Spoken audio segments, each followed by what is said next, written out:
أعوذ بالله من الشيطان الرجيم. بسم الله الرحمن الرحيم. والتين والزيتون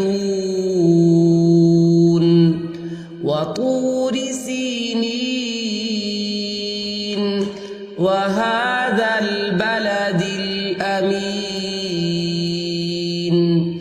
لقد خلقنا الإنسان في أحسن تقويم ثم رددناه أسفل سافلين إلا الذين آمنوا وعملوا الصالحات فلهم أجر غير ممنون. فما يكذبك بعد بالدين؟ أليس الله بأحكم الحاكمين؟